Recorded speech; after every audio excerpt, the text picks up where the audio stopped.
What is up, guys, and welcome back to the Skeptics Podcast, episode 20, the big 2-0. That's right. That's right. Hopefully, once again, we have all our audio stuff figured out. We've had to format the card. We've watched the instructions. Never liked doing that. Ever since I had Legos, just hated doing the instructions. Tried to figure it out. Sometimes you probably need to do instructions. Right. So, welcome to the podcast. If you've never been here before, my name is Dylan Turley, and this is John Boy. Yes, sir. And I always ask him to start. John. Yeah. How you feeling today? Man, I'm feeling good. I'm coming in off of a week off. Just been chilling and hanging out with people, whatnot. Been over here a lot with this guy. So, good stuff. Has there ever been like a time where you don't think you need like a week off? Would there ever be a time you wouldn't take one? Actually, here recently, I'm thinking about it a lot because it's like, I sometimes feel like it's a waste. I'm like, because there's inevitably there's going to be a day or two where I don't have, I shouldn't say I don't have, but there's days where I waste time, I feel like, where I didn't do enough things. And so like I had one day where I pretty much did nothing. And then I sit back and I'm like, I could have been doing something. Mm-hmm. I'm right there with you. I mean, there was one day I even texted you. I said, dude, I should just be at work. I was like, I'm sitting here not hardly doing anything. One thing that kind of sucked for me in my aspect, though, is one of the weeks I was just sick. So Right. it wasn't anything I could do anyways. Yeah. So that kind of sucked. But to start, I don't think this is the first podcast because I think did I put the other one out the start of the year? I think so. It would have had to been last Wednesday or Sunday.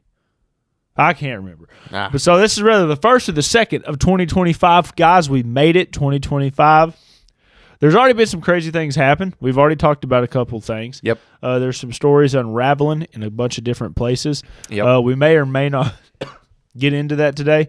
One thing that we did do to start this 2025 off is me, John, friend Jacob, and my friend Lee went to watch a very interesting movie last night. Yes. And it was Homestead, right? Mm-hmm. So Homestead, made by Angel Studios. They're also the same people that made Sound of Freedom, great movie. And this movie turned out to be different than what we all thought it was going to be. Yeah, it was very far from what I was expecting. Like if you coming from a bunch of guys that love firearms and we train and we like tactical stuff and all that other stuff. So if you watch the trailer of this movie, you think that's what it's going to be about. 100%.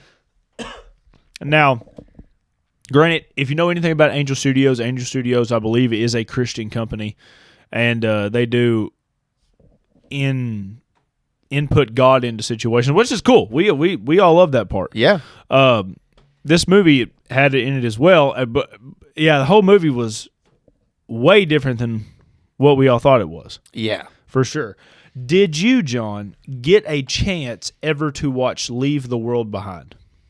No, that's one that even some of my people were like, "Hey, we need to watch this," and I've just for those of you who don't know me, I don't watch near as much movies, TV shows, or YouTube as like everybody else I know, and sometimes I'm literally confused on how people can consume so much content. That's why he's a lot more happier than me most of the time, is because I'm like just soaked into it, and this dude just chills. I mean, but continue.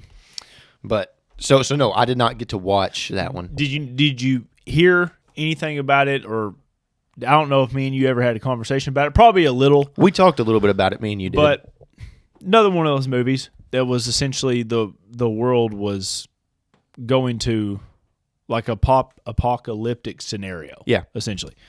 And that movie highlighted a little bit more of how people would really take advantage of a situation like that. Yeah. It wasn't the survival aspect that this Homestead movie was. But there was still a bunch of scenarios in it that was quite crazy when it came down to the way the world could possibly break down in society. Right. And the movie was also filmed by like the Obamas helped produce it, which was really strange. The whole movie has a really eerie spot to it, which this Homestead movie did not have that same feeling. I don't think eerie was really ever a thing. No, so that was something that I kind of was reminiscing on my drive back to the house, was just the fact that there was even points where traditionally it would be very suspenseful, where you're like, oh my God, what is about to happen? And I didn't get that gut reaction of like, oh my gosh, what's going to happen to these people? Do you think, I'm glad you brought that, I'm glad you said that, because it was going to kind of lead into one of the questions I had. Mm-hmm. All kind of movies, obviously they're trying to keep you hooked. Yes. And most movies, even books, will keep you hooked by really exaggerating something. Yeah. There's something like a scene in the perfect example, a scene in Leave the World Behind. Mm-hmm.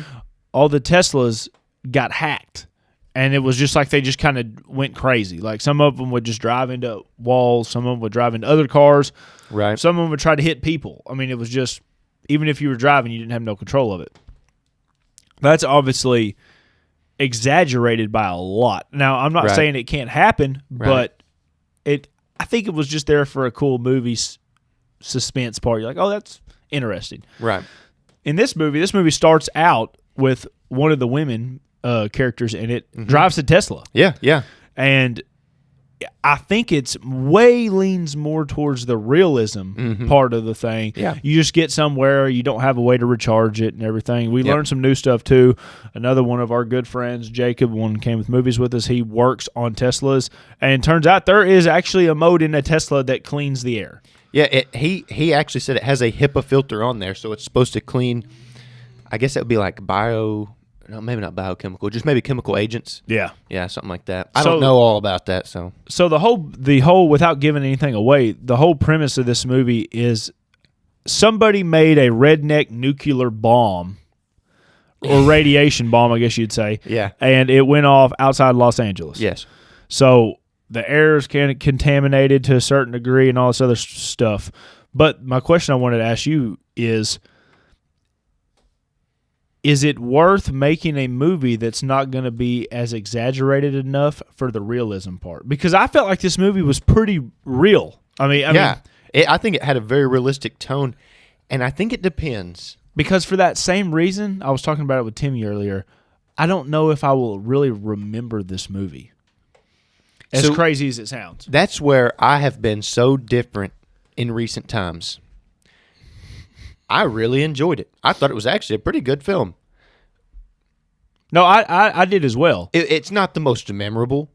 And that's what I was saying. And it wasn't like an A-list movie, but at the same time, they didn't have any of the crap that some of these other movies do have that I feel like try and like make them better or try and hype them up. And some of that stuff I can't stand, especially like, for one, I didn't see a ton of trailers for it, which is kind of actually nice. Like, I miss the days of old whenever there's a movie trailer and you're like, oh. And it doesn't show the whole movie? Yeah, it's not 7 minutes long. Yeah. Like, when I see 7 minutes of a movie and it shows all the highlights. I'm with you. Now, this one, I didn't even realize, so I was so out of the loop. I guess it wouldn't be spoiling it, that it's going to become a series. No, yeah, that's not spoiling. Yeah. And so, like, y'all knew that. Yeah. I didn't realize that. I knew that going into the movie, and it didn't really hit me until not really a good ways in the movie, like, let's just say a 1/4 into the movie, to when it pulls up, like, the beginning scene of, like, Walking Dead. So it's like, like in every movie that's out there. Yeah. And I think this is like the first one that's done that, to my knowledge. That's how I was able to pick it apart with Lee. I'm watching it, and sometimes it does like a little cool scene, an intro or something of that nature, and then it pops up the name of the movie. Well, this one pops up the name of the movie, then it pops up all the actors, and then it starts showing little flashback scenes and all this other stuff. And I'm like, this is just like the opening cutscene of like a Walking Dead TV show. Yeah. And I did have some knowledge that it was going to be a TV show. Now, I didn't know how, like, to the T it was going to be. Oh, dude. Like, it's got all the same actors in the movie, just in the TV show. Yeah. Which is good. Yeah, which is good because I'd hate to get connected to all these characters and then all of a sudden they just disappear forever. Yeah. So it is, anybody that goes to see this movie, we do need to just preference. It is the first episode of a TV show. That's literally what the movie is. Yeah. But I kind of want to dive a little bit deeper into a couple things because it is very realistic. I think. I think it was pretty realistic. I mean, it's not like me and my wife are watching Fast and Furious right now. And she's never watched any of the Fast and Furious. And I've been loving getting to hang out with her and watch these movies because they're just great. So anyway, we're about to get on the fourth one. Mm-hmm. We're watching the second or the third one, and Cammie goes, I actually like these movies. They're actually driving cars, and it's somewhat realistic. And I was like, well, just wait. I said, but going back to it, this movie didn't have any of the Fast and Furious 10 stuff in it. Mm-mm. I don't know if there was really much CGI in the whole movie besides the bomb going off and fire coming out of that one police car. Mm. Other than that, everybody was doing parts. Yeah. They had legitimate kit on. Yeah. Were you breaking that down in the movie? Oh, yeah. Now, they didn't have full-blown loadouts all the time. I mean, there was a bunch of guys walking around with plate carriers with no mags on them. Did you notice that? Yes. So, well, and I think I even seen a guy who didn't have plates in his carrier at one point. I think so too. Because I was looking at it, he grabbed it and he kind of like did something like this, and it kind of went flimsy. And I was like, when I seen a guy, and I'm like, that's not heavy. Right. Like I've worn a couple of different kinds now, and I know because I'm a chest rig guy. If anybody's wondering, and so is it just because you have a chest rig that's part of it, and you don't have a carrier? Busted. He caught me in 4K. Well, it's also I think that they have more realistic capabilities for my use case scenarios. Yeah. There's definitely a scenario to where it is by far the best. I'm just making sure nobody's pulling up. I got you. But then there was I seen like the main guy was wearing one, and I thought, that's kind of interesting. And just there was little details like that as far as that goes, or like I was watching some of like there's no better way to put it than gunplay. The way that they're the manipulating of the firearm, stuff like that. There was a couple of points where it was like, who realistically has certain items that they had? I'm like, I don't know how realistic that is. Yeah, they got belt-fed machine guns and everything. Yeah. So the premise of the whole movie is there is a family that has a compound, essentially, that is, I mean, I don't think it ever said how they made their money. No. Or because this is a huge house. Oh, I mean, he says a compound, which, by the way, is a fantastic word. It's a compound. Yeah. The only thing no, I'll save that. I'll let you watch it. But I feel like it had some things that it was lacking in. For sure. To legitimately be a good For sure. compound. The had greenhouses, all that kind of stuff. Yep. And I was trying to look at it from both perspectives. Now, granted, I'm not in the military. You're not in the military. It's hard to look at it from the perspective of you being the guy in the military that's going up into it, because one of the main characters is the guy that's over the not the military, but his military group, essentially, is what it is. Yeah. Just a band of brothers that stuck together and helped protect this guy. Yeah. So something that I thought was really interesting is in the movie, there's two guys as part of the team, and they both have different mindsets. One's like gung-ho, almost just like wipe everybody out. Yeah. The other one's kind of a little bit more conservative or something of that nature. But I would be really interesting to see that movie because think about it like this. These guys in this movie, the military guys, are getting hired to protect the main family. Yes. You imagine what this movie would be like if he never hired those guys and those guys knew about his compound. Would they just go take it over?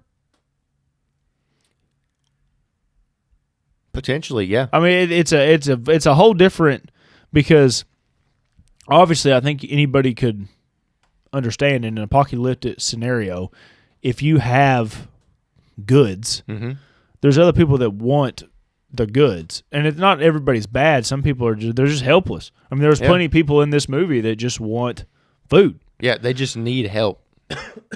So how do you split that up between the ones that need help and the ones that would just take it? Because we're watching these guys in this movie as the good guys because they're protecting the other good guys. Right. But they could easily become bad guys if they were not the ones that was paid to protect this guy. Yeah, that's something that I always have contemplated about, like the whole apocalyptic scenario is like, and it's funny because, and maybe I'm this way because everybody else is the opposite, and so I feel like there needs to be some pushback. But like at my house, it's like, bring them on. Everybody who needs a place can come live up there where we live, you know? Like, right. Like if everything really went down. But then there is a certain degree where it's like,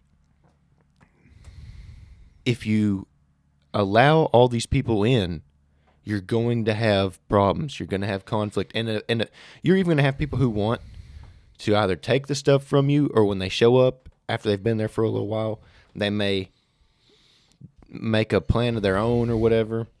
And so how do you combat that?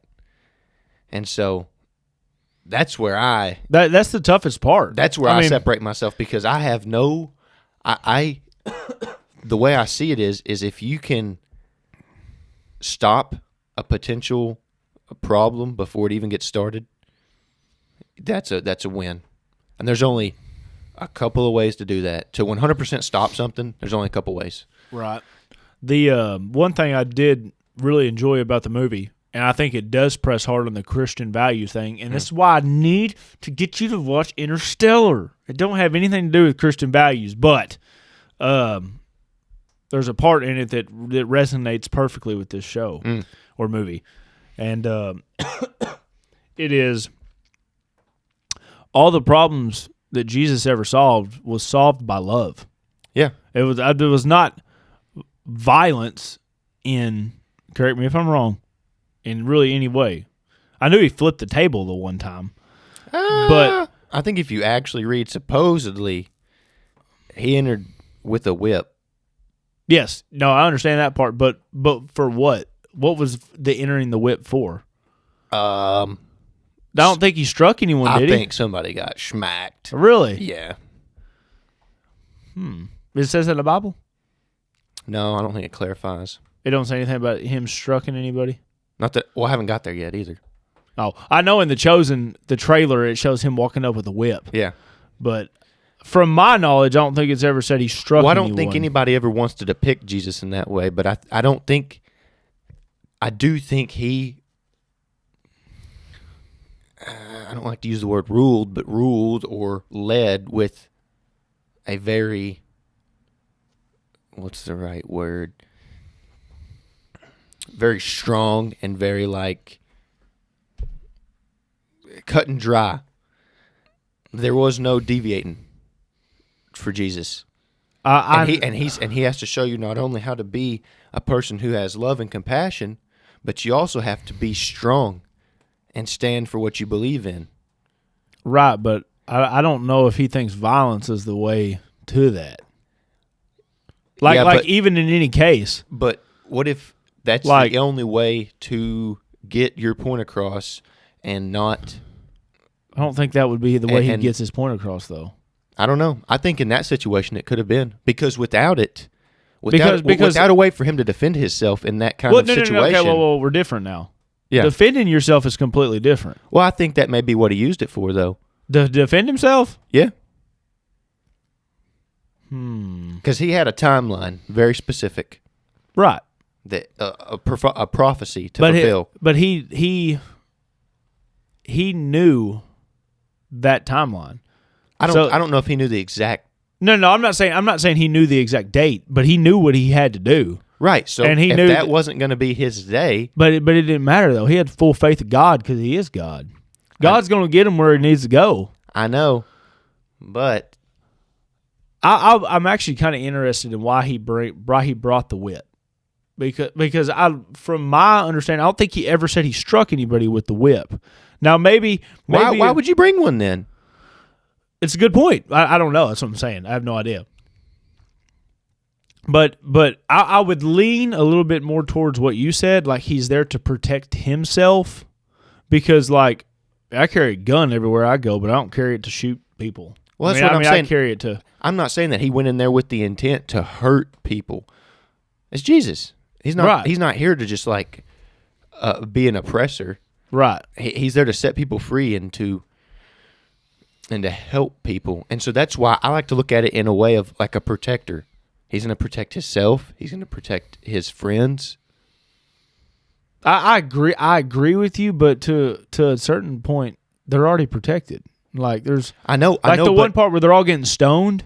Like Jesus didn't, from what I understand in the Bible, guard any of his dudes because John got hit. Yeah, and but you ain't got to guard him if you're going to heaven. That's the whole point of him coming down here.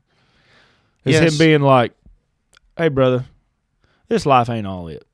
It's like enjoy the time here. Try to bring more people to me, and then you get up I to think the those are examples and teachings of having faith, though, to be faithful. Right. And I think there's times for that. There's times to be faithful, and then there's times to protect. But be faithful in the same time. Well, obviously, yeah. Don't give up your faith to do wrong, but I think that they are, as the words are separate, I think the acts are separate as well. You can do them simultaneously, but I think they do have their own meanings. So you can be faithful and have to protect, and then there's moments where you don't have to. Right, no. You can just be faithful. Yeah, I understand that.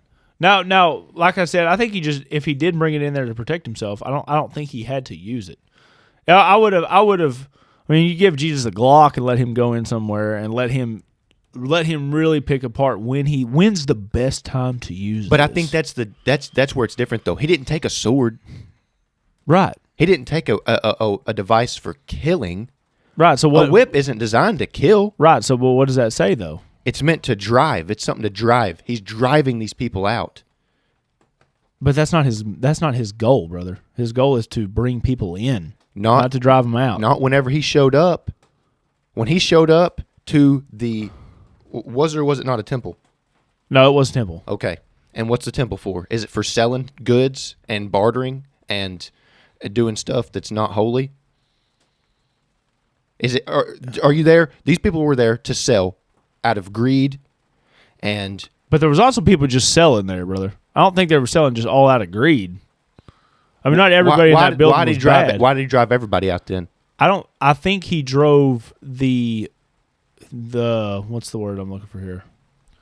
The higher,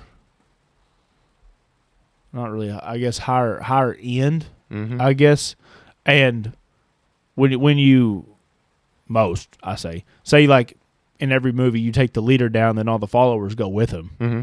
That was the goal, but going back to it, he wasn't driving them out of despite. No, he's driving them out of righteousness. Right, and that he's trying to open to them that this is not. This is this place of love and faith. This is not the place of right. And if you're not going to do that, you can leave. Right, and he's going to drive you out. Correct, but the overall goal though is to drive them out of the physical place. Yes, yeah, I understand that. Yeah, but he doesn't want you to drive out forever. Yeah, that's why he didn't kill you. Unless I said, he didn't come in there with a sword and a shield. Right. You know, he came in there with the whip. He drove them out of the place in which they were. It's like if you have sheep and they get free, right? And you have to drive them back to where you want them to be. You have to herd them. Right. He herded these people out for what they were doing. He didn't cast them out or herd them out because they were because he didn't want them to believe, or he didn't want them to have the ability to come back. He just drove them out because what they were doing there was wrong, or in his teachings, it didn't line up with what should be going on there. So going back to this movie, would that scenario ever apply anywhere? Like, say you're the military guy, Yeah. and you're going up to this guy's house. He didn't pay you to be the guy, but your family's starving. Mm-hmm. Is the righteous thing to go in there and run these people out of their house? The righteous thing? No. Okay, then when would there be? Is there a scenario where the righteous thing would be to do that? Is there any scenario where it is right as a Christian to take over somebody else's stuff just because you and your family are suffering? I think. Or would it to be like the part in the movie, just have full faith in God.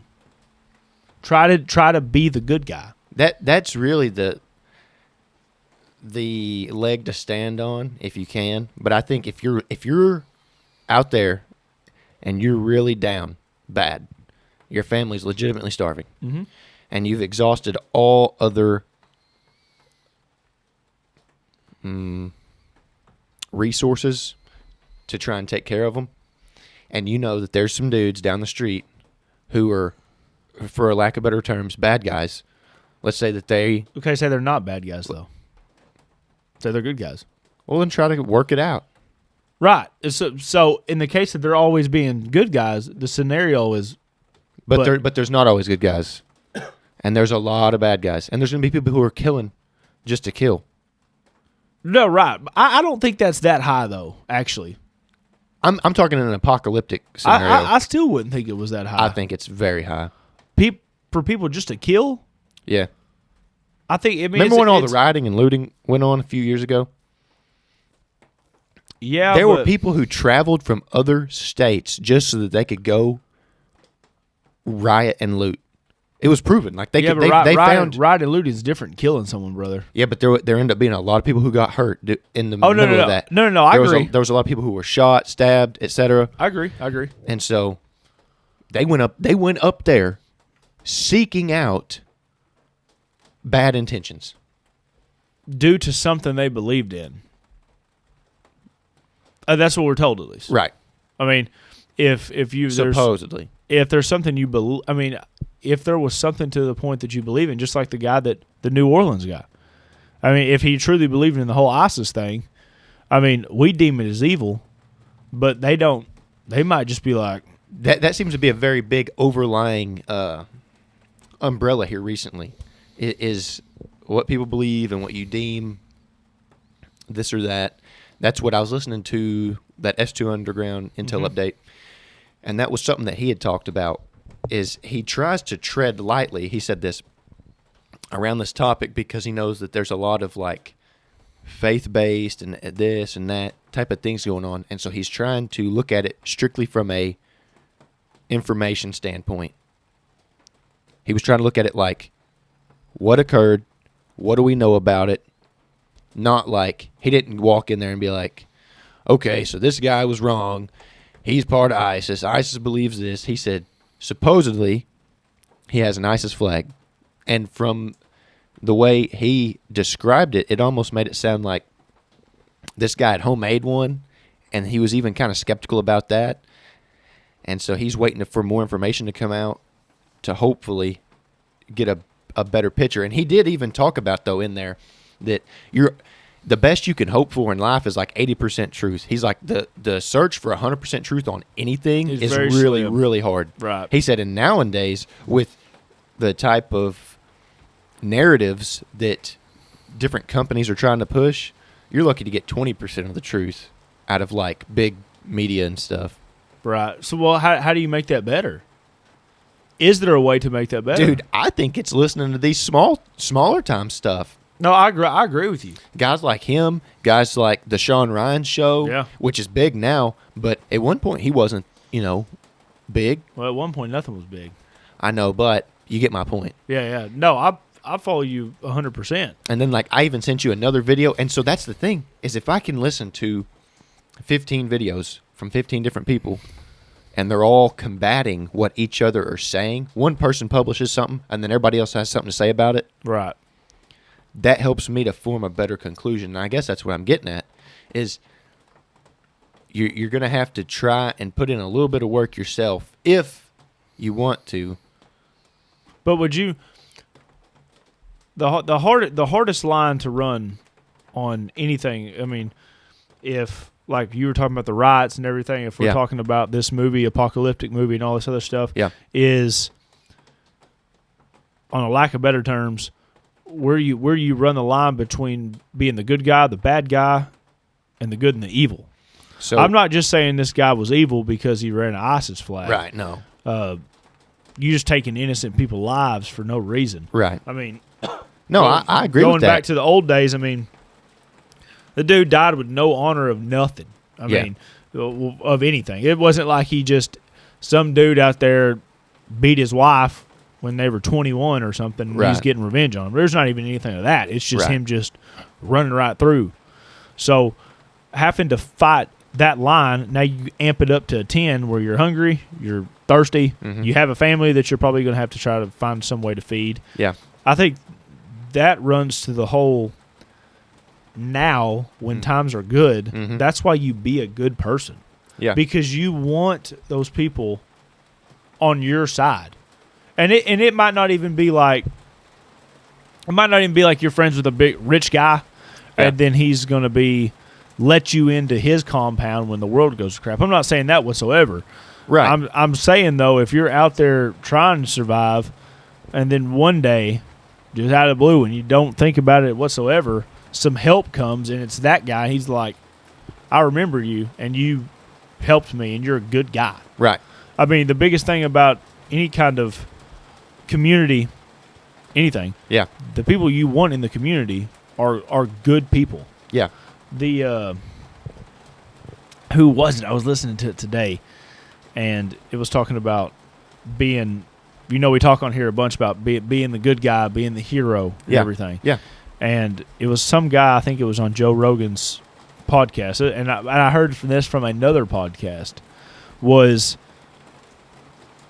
if your life right now was a book, and you're or a movie, and it's starting right now, and you're the hero of the movie, what do you do?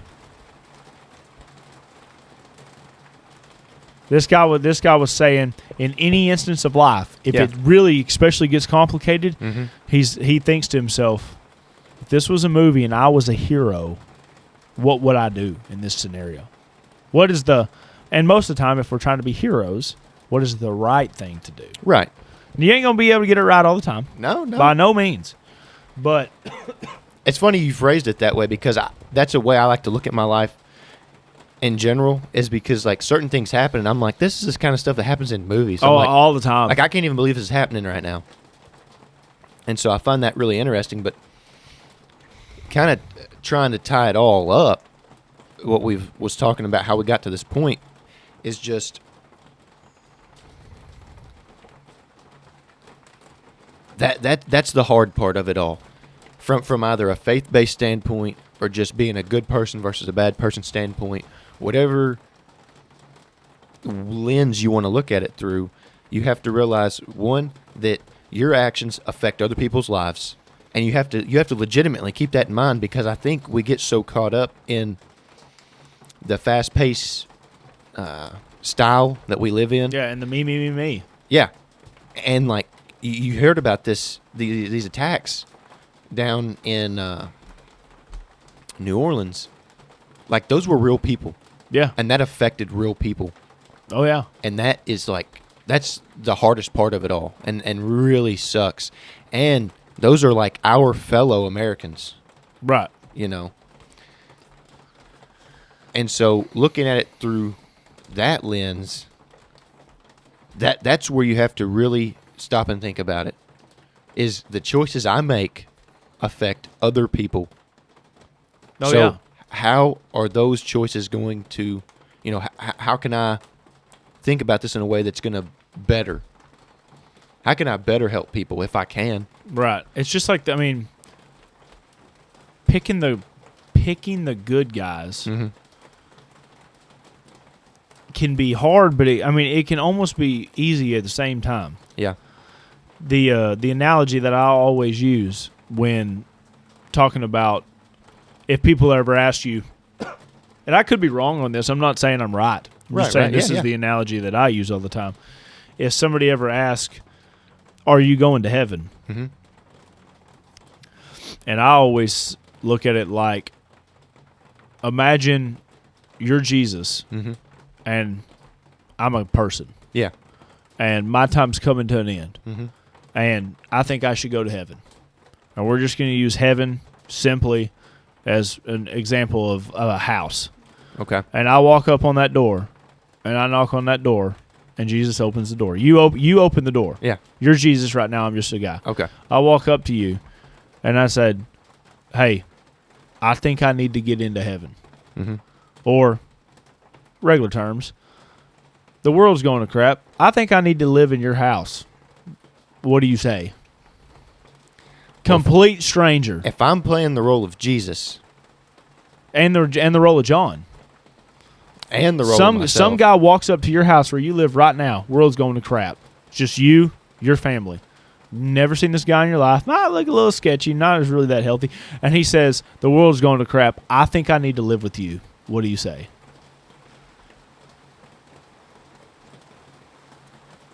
I guess I'll let him in, give it a trial run, see how they do. That I don't think that's the answer most people would give. No, but I've also been doing a lot of work in this area because traditionally I'd have said definitely not. Right, I would have said there's no way you're getting in my house. You don't have a relationship with the guy. Not even that. You just gave me external factors because I base things off of what I can tell. Now you and so if he looks sketchy, break it down to you being a sinful guy. We're all sinful. I know. You go up to Jesus on the day of, and you're like, Jesus, I belong in here. And Jesus is like, I don't even know your name, dude. Like, do you know what my last? Where was I born? And dude's like, I don't know. What do I stand for? I don't know. You just believe me because I'm the higher power? And he's standing there with the whip. but they know, driving the Right. You know. You don't ride the fence. I mean, you're rather on his side or you're not. Yeah. Now, but at the same time, if it's the end of the world, I try to have a holistic view, and I try to be more open-minded and open-hearted these days. And so, the coolest thing about Jesus, yeah, coolest thing, is he will friend you faster than any other person you know. Doesn't matter. yeah, You could be laying there dying, and you say a prayer to him that is legit. Mm-hmm. You give yourself to him right there on the spot, everything before you die. He'll pick you up faster than anybody in the world. yeah, And he'll pick you up multiple times. yeah, I mean, there's times you fall, and your other buddies look at you, and they just, like the old dude. You're like, get up, don't be a wuss. yeah. He's like, Right. He extends his hand. he extends it. Yeah. So, I do agree with you.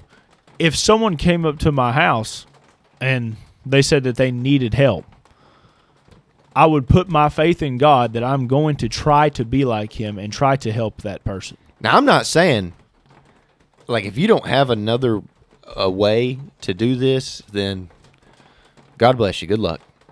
But, like, luckily, I have, like, other buildings. Yeah, I've for got sure, sheds, for sure. shops, Right. etc. So I don't have to let you stay in my house, per se, Right.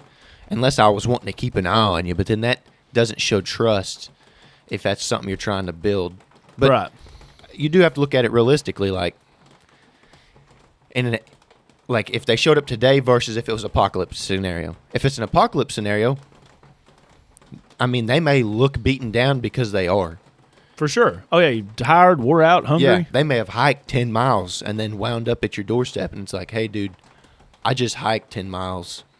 Is there any way I could stay here and have something to eat? Yeah. Versus, like, if somebody rolled up today in my driveway and they drove like an old Ford Focus and it looks like a crack mobile, maybe you help them by giving them something and sending them on their way. Right. You know, here's $100. I know that'll get you a hotel room and Right. some gas to get there. Here's a local place I know that's inexpensive, and here's some food. Yeah. I think that leads us back to everything that we've that me and you have tried to do is just get training on stuff. Yeah. I mean, no, I don't have a compound or anything here. I mean, I live right next to the road. I don't have a compound either. But got a couple sheds and a house. I'd like to think, and to a certain point, you would know if the world did go to crap. The first thing I have to do is not seek out to try to get somewhere else.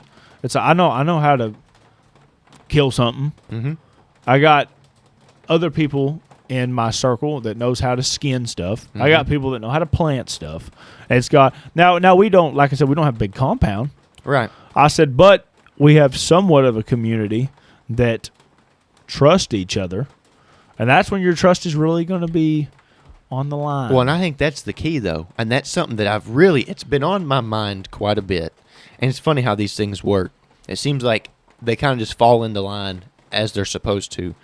Like if something's been weighing on my mind, give it, sometimes it takes a year, sometimes it takes 2 months. That's called faith, brother. I know. I try to practice it the best I can. But that's something that I've been thinking about, community. And I've been searching in my mind, like, do I have a community of some kind? Am I working in the community in which I live? Etc. And yeah, I do have kind of a community going. Oh, for sure. But outside of our friend group, I want you to think about like the horse shows. The horse shows, the people we work with. Those are areas where I feel genuine trust and mutual like friendship with these people. Right. Like I hope that I'm not wrong in my judgment, but I think if things were to go south and I needed help, I could call upon some of these individuals. Yeah, for sure. And then what makes it even better is the people at our work. Oh, yeah. I didn't realize when I started working that I was going to work with people who live up by me. Oh, yeah, yeah. You know what I mean? Yeah. Like, I just didn't realize that. And so that's community close to home. And then I have community a little bit further from home. And then going to the horse shows, some of those people live by me. That's community close to home and the community away from home. And so now, instead of just having this little place that's, let's say it's a 20-mile radius around my home. Now it's 60. Yeah, and yeah. I've got a way bigger circle of people. And so that is really something I want to capitalize on this year. Sure. And I think people should really take a assessment of what their community looks like. If you don't have anybody, let's just say it's you, your wife, and your dog, and you don't feel like there's anybody that if you were in a pinch you could rely on, right?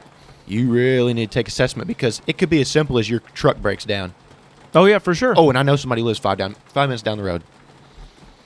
I think about this all the time with my customers. Yeah. I'm like, we talk about a 60-mile radius. Brother, I got friends now all across Arkansas. Dude, that's great. That's awesome. And it's like, yeah, they're not my best buddies, right, or anything like that. But if I needed something small, but here's also the thing though, I don't expect any of them to let me in their compound. Right. I'm not that close to them. Right. But I'm good friends with a lot of them. Mm-hmm. And if they need something, of course, I mean, I help them out in any case that they need. Yeah. But that's why we talk about it on here all the time, is you be social with people. You know how people know you're a good person? When you show people you're a good person. Yeah. If I don't know who you are, I'm right. never going to know if you're a good or bad person. That's true. I'm just going to go off of what Joe Blow says. Mm-hmm. And then that's based off of, well, do I think he's a good person or a bad person, to be able to follow the line of whatever it is. Mm-hmm. So one of these, Chris Wilkinson, I think that's his name. Chris Williamson, yeah. He has like a little thing on one of his podcasts that is how to know if you did better in 2024 or you did worse. And it's not like a test you would think, because one of the questions is, have you made any new friends in 2024? And it don't have to mean best friend, but it means, have you went and met one new person now that if you saw across the store, you could go up and have a conversation with him? You want to know something real quick? Here's a perfect example, and I think this is great. for people who are listening or watching, think about it in this aspect, because maybe you're not thinking like specifically a person who you have 100% like went out and became friends with, even though I have made new friends this year. I want you to see if there's any types of relationships, even if it's a very, very minute, the smallest there is. Here's just one of me taking stock. Something that has come to mind recently is Joe Barnett. When we ran into him, not only did he remember who I was, I remembered who he was. I'm really good at trying to remember people. But he remembered who I was, which I always see if people do that. And I take that into consideration. How well did I make an impression as an individual? He's not somebody I really talk to a lot. Right. Okay? But we went to the same school. Right. And he remembered me. And he viewed me as a nice person based on the conversation we had. It's the vibe I got. And so that means that I made a good impact from whatever kind of interaction we had. He thought he's a nice guy. And that's without me going out of my way to try and build a relationship. Right, for sure. And so taking stock of those kinds of moments, I've had several, where it's somebody who they're like, hey, how's it going? I'm like, good. And they treated me kindly, most likely because I treated them kindly. Yeah, you would hope. And so, well, I think you should think about it. It's more than hope for me. I know how I treat people. Oh, of course. That's why I don't have to think about it though. I mean, I know I'm not going out there and treating people like trash. Right. What's your code of conduct? How do you conduct yourself as an individual? Right. And so, yeah, that is a good way to look at your year and measure how you've done as a person.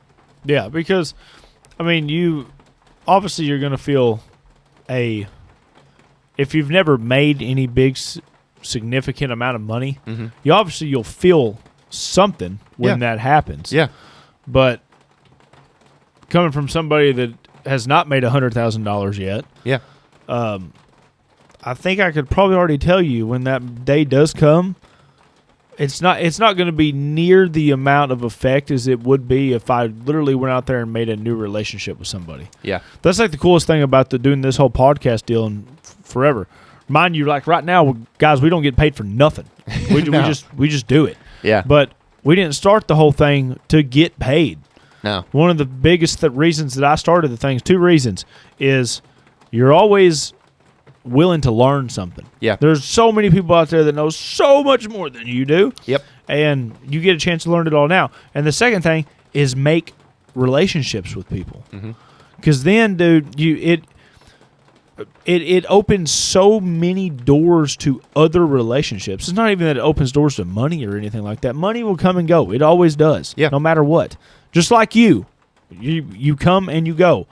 One day, when this podcast is possibly one of the biggest ones in the world, one day it won't be. Yeah. Joe Rogan at one time will not be the top podcast anymore. Yeah. Now, he's going to be relevant for a long time. Everything comes and goes. But if you can make the most of it in the moment, and I think in this space, it's just the relationships you get to build with people. Yeah. Because even if, like David Dinkins, we had him on here. Oh, yes. It was like I became really good friends with that guy just seeing him every Wednesday for like 30 minutes. Yep. And then, but us getting to come in here and sit down for an hour or 2 hours or however many it was, the amount of stuff I've learned and now closer to him just off of that is, what's the word I'm looking for here? What's it say when something's like, it's not even worth a price? It's like, like what's the price? It's invaluable. Yeah, or Is something, that the right something, word? something of that nature. Like it doesn't, nothing beats that. And now, if there was ever a scenario that was like Homestead and David Dinkins showed up at my house and needed something, that brother's getting in. Oh, yeah. There's no question about it. Well, and see, I like the ideology that, imagine I'm out looking for food for my family. Let's say it's scarce where I live. Yeah. And I run into David Dinkins, and I'm like, dude, And he remembers me. Yeah. And he's like, oh, and he remembers I was a nice person. And we're able to work a deal. Yeah. To help each other. Like, that is invaluable. Right. You can't put a price on that kind of networking and building relationships. There wasn't, you just said something that I just kind of thought was funny. I don't think there was like one scene maybe in that movie except for the very end. Mm-hmm. It's like, if I was to go up to another guy's house, I would conduct it like I was trying to get a pay raise. Don't just walk up there and say, hey, dude, I need some extra money. I need a place to live. Be like, hey, I have these skills, I have these skills, I have these skills. Mm-hmm. Is there any way you could use these skills to where I can use skills from you? Well, and that would be like the number one thing to do. I think that was a mistake that some of the people made. Right. As well as, I don't know about you, but if somebody says, no, I can't help you, I'm not just going to lay down on the outside of their gate to wither away. I'm with you on this. What is that crap? I'm with you on this 1,000%. That's so garbage. Oh, here's me and my family. I'm just going to let us literally sit here and die. Yeah. That's ridiculous. Yeah. Now, this was a little different because they were feeding them every day. I don't think they were feeding them every day. Was it not every day? I think it was just like every little while. So I could see, but you just start feeling like an animal. That's what I would think. Yeah. I'm waiting here for somebody to bring me something. You're a dog. Yeah, exactly. You have a master that comes and feeds you. Exactly. And so I'm the same way as you when we watch that movie. I'm like, if I walked up to a gate and I talked with them for 24 hours, which I probably wouldn't even do that. No. But and they say no, I'm not letting you in, brother. I'm out. Yeah, I'm out. Thank you. I'm gonna leave. Yeah, exactly. Because I don't want them to feel the pressure either. I don't want them to feel like I'm just waiting for my moment to pounce. Right. Like a wild animal. Yeah. No. Imagine how you are you're the guy that's on the other side of the gate. If I'm in the compound, me and you don't know each other, and you come up and say, hey man, my family's really needing something. Is there anything I can get from you? And he said, and I say, no, man, I'm sorry. And you say, it's all good, brother. I'm just gonna keep going. Yeah. I would be like, I don't have anything I can give that guy, but that guy is definitely a good dude. Yeah, it'd be like, man, I'm not able to help him, but wow. Exactly. Like, I know we're talking about like, I'd be like, bring him in. Yeah. I know we're talking like end of time style, but if you still conduct yourself in that kind of manner, and like even just then when I explained, like, let's say I ran into David Dinkins. Yeah. If all I do is beg, for a lack of better terms, if I just go, hey man, my family's starving, is there anything? The probability of them helping you is so much lower. Versus if you go, hey, how can I help you? If you can help me. Exactly. Like, if you help me do this, how can I help you in return? Is there something you're needing that I can help provide? Right. Because now you're not coming with, this goes into like everything. You're not just coming with the problem. You're coming with a potential solution. Yeah, that's it. If all you bring is problems to the table, your chances of, in any aspect of life, even right now, wherever you are so much lower. Whereas if you show up and you're like, here's what the problem is, here's what my problem is, here's what your problem, whatever the problem is, but here's what I think is a way we can move towards fixing it or helping one another. Oh, exponential growth. Yeah. Well, and you know what I just thought about it till now. In this scenario, we're literally talking about like a house that has the big gate around it or whatever. It's like if you're on if you had it and I was on the other side. Mm-hmm. And I was like, I had to eat some food, and you're like, hey, I ain't got none. And I'm like, trying to use an example. I used to build greenhouses or something. Yeah. I don't know. And the dude's like, and he thinks you think on a couple of days, you're like, man, is this a good idea or something like that? I built a greenhouse like right outside the gate. And then I start using that to help your people and start helping the other people. Dude, just bring the community outside the gate. Just because you're outside the gate doesn't mean that you're fully out. Well, and that's a great point. And I know, I feel like we're sitting here talking, and people probably think these guys are high and mighty. Yeah. No shot. But I do like that mentality. I like the idea that, okay, that didn't work out. Yeah. But here I am, sitting out here with 50 other people. What can we do about it? What can we do about it?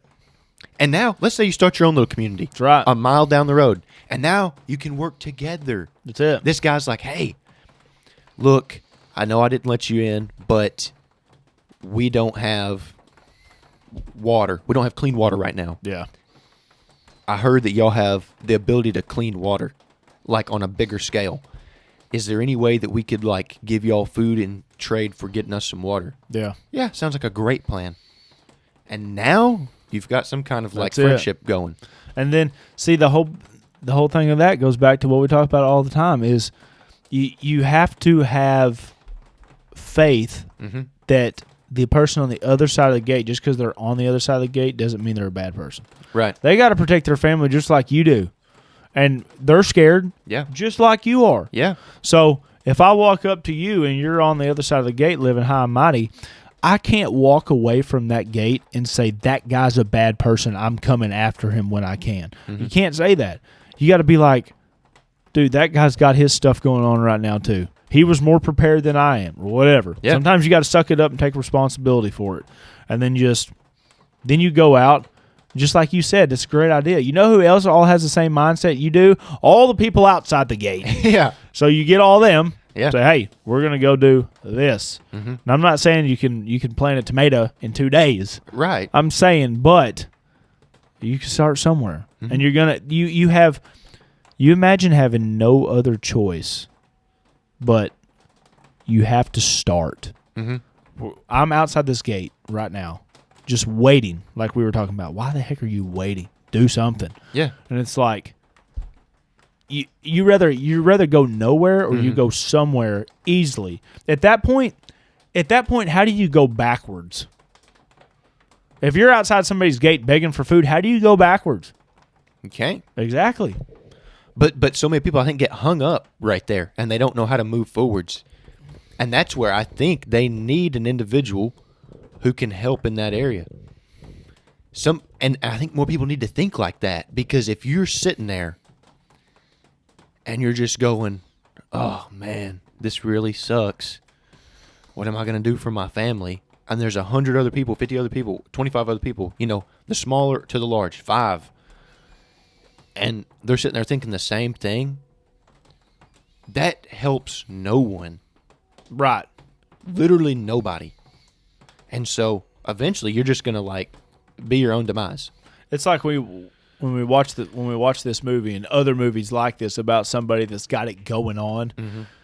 I think we would all agree that guy was probably 1% of the world that has it going on. Yes. You know what is way more likely to happen than that scenario? Now, hopefully me and you could be in that. We would love to be in that case one day. Yeah. But you know what you can do on the way to being that? Number 1, we talked about it already. Be a good person. Yeah. Try your hardest to be a good person. Number 2, learn some kind of skill. Yeah. I don't care what it is. Something. Because in the end, I know you're a good person. There's a reason that I can potentially let you in the gate. 2, what does that guy have that's beneficial? Oh, he can build an engine or something. Yeah. And you're like, dude, that's how you build. That's how you build a compound faster than just one person building a compound. Yeah, I think because this really it really boils down to community, and I think Dirty Civilian did a really good job on this. They did a really good job. So go out there. I don't remember the exact title. Maybe we can link it or something in the description. But it was about building community. Yeah, I remember. Dude, it was freaking awesome video. I remember listening. I need to re-listen to it this year. I listened to it last year. I need to re-listen to it because it was awesome the way they broke that down. Because imagine, let's say you've got a bunch of really strong rigs. You drive a bunch of Toyotas, right? Mm-hmm. And whether you don't have the time or the resources, or maybe you don't have the skills. Right. And a guy comes up and he says, man, I'm really hungry, blah, blah, blah, blah, blah. I used to be a mechanic. I know how to work on any kind of truck. And it's like, dude, have you ever worked on a Toyota? And he's like, yeah. Boom. Boom. That's it. He now has the ability to help you, and you have the ability to help him. That's right. If he can keep your rig running, and you can keep him safe and out of the elements, that's easy. That's such an easy fix. Yeah. And now that's one less thing you're worried about and working on all the time. Yep. Because you have somebody else who's helping you. If And I'm talking about even right now. Like, imagine you don't know how to change your own oil. That's what I'm saying. I know people that don't. And you meet a guy and he's like, dude, bring it by. If you can buy the stuff, here's what you need to buy. Bring it to my house. I'll help you change it. That happens all the time. I can recall me and you helping people change tires. Yep.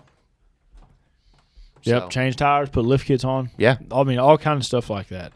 The coming into the pod, from the movie, what was your, from a 1-star to a 5-star, what was your actual? My actual rating? Your actual rating. For as much as I did enjoy it, which some of that has to do with the company, I give it like a 3.5. See, I give it like a 3.2. I mean, it's definitely a movie.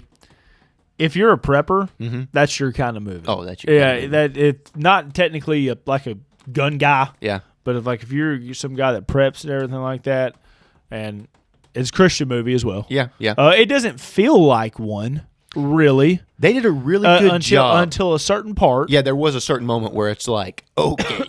But like they hit you with it. Out of all the movies, like a lot of like Christian movies are some kind of they're normally cheesy. Very. This movie did not feel cheesy. No. It wasn't that memorable to me, but it did have a good serious tone. It did have a good serious tone. And it didn't have a overwhelming Christian cheesiness to it. Yeah. It's definitely a great film for somebody that's never thought about this kind of scenario. Oh, if you're somebody that thinks about it all the time, kind of like we do, there's everything in it. We're just like, yep, there's that, there's that, there's that, there's that. They got this, they got that. Exactly. Belt-fed machine guns. I mean, all this stuff. So, not that we have that. Anybody happens to have some free ones laying around. That's right. We did learn, don't let a SWAT guy in your house to look at all your guns. I could have freaking told you that. And then ask where you got the guns from. He's not even a SWAT. He's just a Fed. Yeah. He's just a straight up Fed, dude. That's right. Hey, you know what that came to show, though, in that one scene, in the scene where they all showed up, is the officer in charge knew the guy behind the gate. Yeah.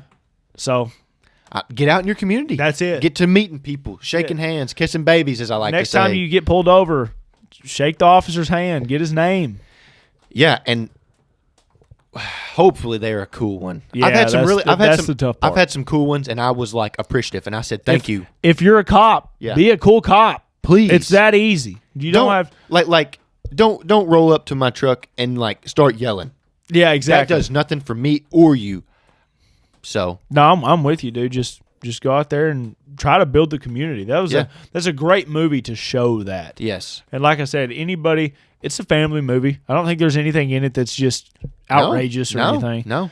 But I think I really enjoyed this podcast talking about it. Yeah. Because we watched the movie yesterday and we didn't get a chance to talk about it. We all just went home. Yeah. Went back to our homes. But it's definitely, you could watch it once. Mm-hmm. And then now there's a TV show, and we all talked about it, that we're going to get our friend group, possibly even more of a community down the line, to start watching the series. Yeah. Because then, hey, maybe if you're somebody that's never thought about any of this stuff, you probably will learn something. Yeah, and this will give you some really good things to think about. For sure. But other than that, John Boy, you got anything else, brother? Anything else you want to say about the movie? Shout out to anyone. Call an old girl up. I'll shout you out real quick because I think here we go. I think it was cool when you have certain moments and this guy would like pinpoint people like, "Hey, John Boy, that right there, that's you," or like, "That's what you need to be looking for." Yeah, and it actually gave me some realistic things to think about and look at in my own life. So you gave me some good perspective. John could tell you this all the time. I love movies. Oh, we can sit here and talk about movies all the time. He's a fanatic, dude. I love movies, but I hope everybody out there has a good rest of the day. This is 2025, ladies and gentlemen. I said this is the time that every other YouTuber and podcaster as ourselves tells you to lock in. I love that. We're no different than every other one I've watched so far. Yeah. Just lock in. But is there anything different we could tell them? Yeah, I think, and I'll talk to you later about this, but I've been thinking about what makes us different. And I think it's our slight Christian tone that we take. Bring back what was once lost. Hey. There's an inside joke on that maybe one day you'll hear about, maybe one day you won't. If you know, you know. If you know, you know. I'll say that much. Sam, if you're watching this, brother, get me them swim shorts. Yeah. But I think that's what I'll end it with. Yeah. Is if it's not something you've thought about, maybe give it a thought. Yeah. The Christianity is what I'm saying. Yeah. Or go into just I was about to say go to God, but that's what you literally just said. But yeah, the easiest thing you can do to even start the thing, just pray one time. Yeah. Like me and him pray, we just drive around in the car, pray with your eyes open. I mean, that's something. I ain't driving with my eyes closed. Just in case we have listeners outside of the continental United States, or even in the like our Hawaii and Alaska, you don't have to say it out loud. Yeah, you can say it in your head. So guess what? He's always listening. Because if it's from your heart, that's what it matters. I'm going to manifest something real quick before we go. All right. Next podcast that we have. Yes. We need to write this down that we're going to talk about this. Okay. Because people ask me all the time. You've probably got it told before, and we just need to clear it up because we have the answers to everything. We do not. Always get asked all the time, why is it that Christian people, I'm trying to figure out the best way to say this. Why is it that Christian people are normally in a better mood than most people?